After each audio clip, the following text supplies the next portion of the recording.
Okay, so in this video, we're going to talk about membrane transport. This is focusing on the AP biology curriculum 2.6, 2.7, and 2.9. We'll be talking about the different protein channels and focusing on passive and active transport. Okay, so when we look at our cells and what they need to live, they need nutrients, which can include ions, amino acids, glucose, vitamins, oxygen, etc. And there's also wastes that we need to get rid of, like carbon dioxide, ammonia, ions. Sometimes we need to send proteins out of the cell, right? So when we think about all of the molecules that need to enter and leave the cell, our question becomes, how do they do it? So, as we talked about in the previous video, the phospholipid bilayer is selectively permeable, and due to those phospholipid properties, nonpolar molecules can passively cross through that membrane. Nonpolar examples would be like carbon dioxide and oxygen that can just diffuse right on through. So when we talk, we'll see in a little bit more about diffusion. But what you're seeing here is called simple diffusion. It does not require the use of a protein channel. Here, it's just molecules that are able to flow through that lipid bilayer and out. So if you had like a screen on your window, the air that can just go right on through that screen, it's kind of like that. It's smaller, it can fit through, etc. Now, things like ions, like this calcium here, is blocked because of that positive charge. It is repelled from that nonpolar center of the lipid bilayer. So when we have like our blood flowing in our bodies, and let's say we breathe in some oxygen into our lungs. And so now that oxygen is going to diffuse from our alveoli. It has to cross through the membranes for our red blood cells to pick up that oxygen. So here, what we have is simple diffusion. You have a high concentration of oxygen. When you breathe in, and then a high concentration of carbon dioxide are produced by our mitochondria. And so when we talk about oxygen moving into our cells, it generally flows from like high to low concentration because we're constantly breathing it in. And then the reason, like in reality, diffusion is due to just random collisions of molecules bouncing into each other, and you happen to see this net movement into the cells. Now, you might be wondering, well, will it ever reach equilibrium? But in reality, our mitochondria is using that oxygen for aerobic respiration. Therefore, the concentration of oxygen within the cell remains low. So oxygen always appears to be flowing into the cells from high to low concentration. Now, our mitochondria also produces carbon dioxide. And so the carbon dioxide will be produced within our cells, giving it a high concentration within. So even though carbon dioxide can flow in both directions, in and out of our cell, we have so many mitochondria producing that carbon dioxide that there's a high concentration within our cells. And because carbon dioxide is nonpolar, it can flow, it can just flow out of the cells. Now, in this process of oxygen entering and carbon dioxide leaving, we need to ask ourselves, did we use any ATP? No. So we call this type of transport passive transport. And in passive transport, our first example is simple diffusion. So when we look at diffusion, this is when molecules are going to move from high concentration to low concentration due to random collision of those molecules. So when we think about like, well, where do these high concentration and low concentrations come from? So if we eat a meal, we have our intestines, and our intestines are lined with lots of villi and microvilli that are extensions of these cells to increase surface area. Check out video 2.3 if you need more info on surface area to volume ratios. But right here, you have these cool cells lining your small intestine with all of those microvilli that are going to increase the surface area to allow for simple diffusion.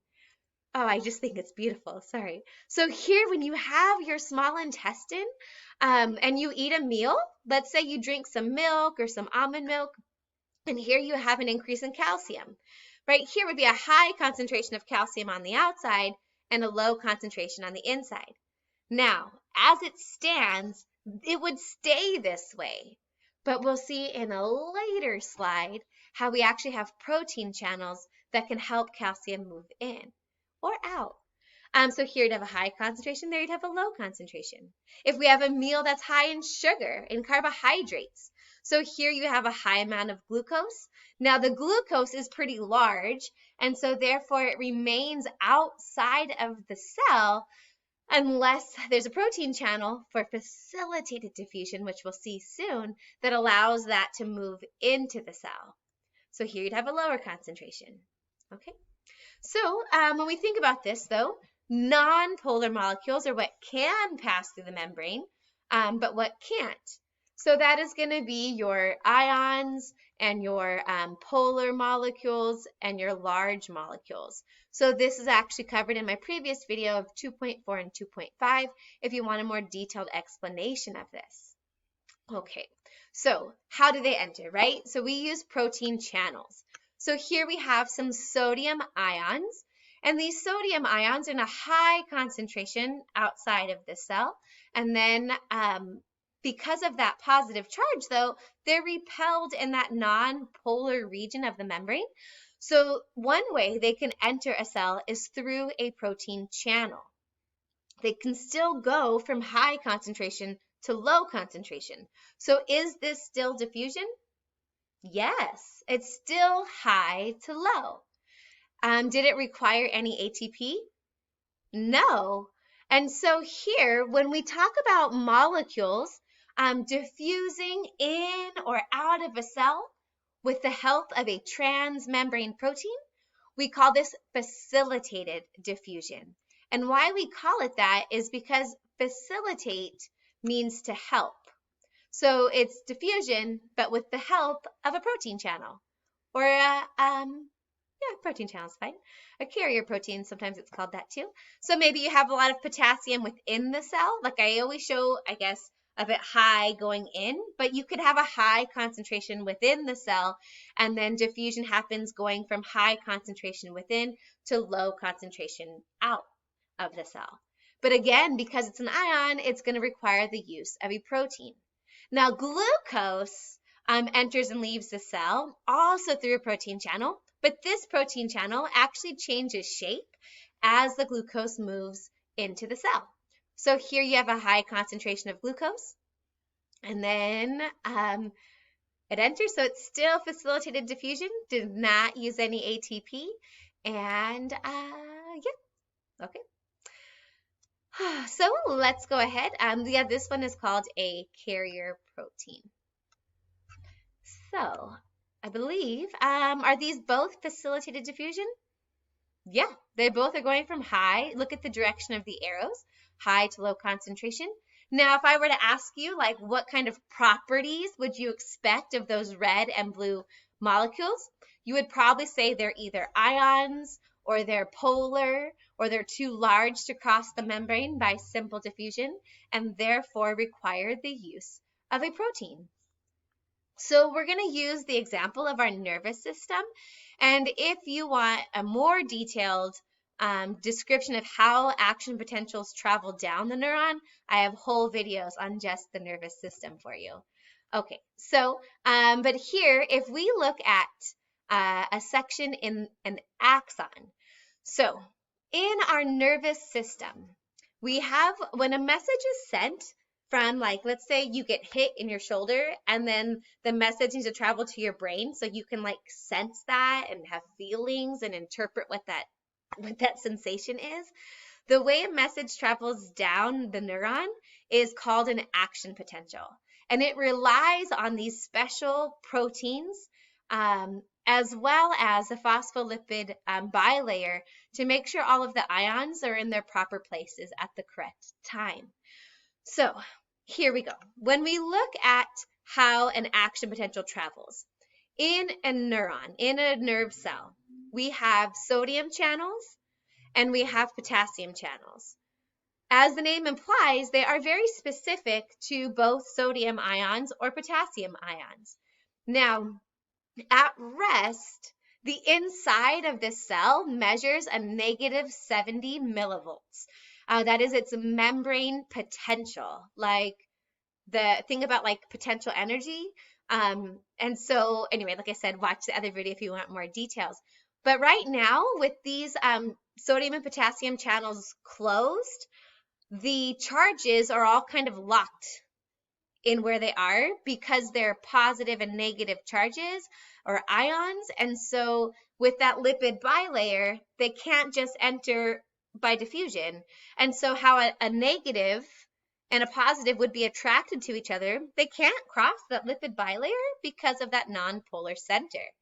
So when we look at these gates, they're really rad because they're voltage gated ion channels. So they actually open when the charge changes in a cell.